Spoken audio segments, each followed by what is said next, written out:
আসসালামু আলাইকুম প্রিয় শিক্ষার্থীবৃন্দ। তো তোমরা যারা রাজশাহী বোর্ডের শিক্ষার্থী রয়েছে, তো তোমাদের যে আজ ইংলিশ সেকেন্ড পেপার পরীক্ষা হয়েছে, তো তার যে অ্যান্সার সলভ, তো সেটি নিয়ে হাজির হলাম। তো আমি শুধু তোমাদের উত্তরটুকু বলে দিব। তো প্রথমে এক নাম্বার যেটি রয়েছে, তো এর অ্যান্সার দেখো, নিচে লাল লেখা যেটি রয়েছে সেটি মূলত সঠিক উত্তর। এরপর দুই নাম্বার যে অ্যান্সার কোশ্চেনটি রয়েছে, অ্যান্সার হচ্ছে এখানে নিচে দেখো অ্যান্সারটি রয়েছে। এরপর তিন নাম্বার যে অ্যান্সারটি রয়েছে, তো দেখো এখানে লাল দাগ দিয়ে লেখাই রয়েছে। তো এরপর চার নাম্বার যে অ্যান্সার, তো সেটি কিন্তু নিচে দেওয়া রয়েছে লাল লেখায়, তো এইগুলো তোমরা মিলিয়ে নেবে।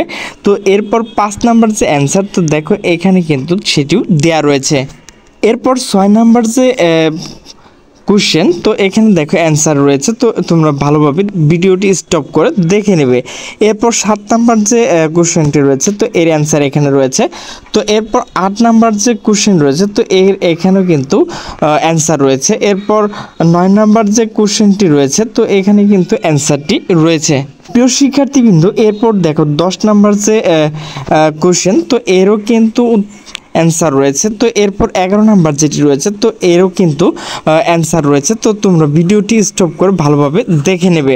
তো প্রিয় শিক্ষার্থীবৃন্দ, আমার ভিডিওটি যদি ভালো লাগে তাহলে অবশ্যই লাইক কমেন্ট শেয়ার করবে। তো সকলে সুস্থ থাকবে, ভালো থাকবে। আল্লাহ হাফেজ।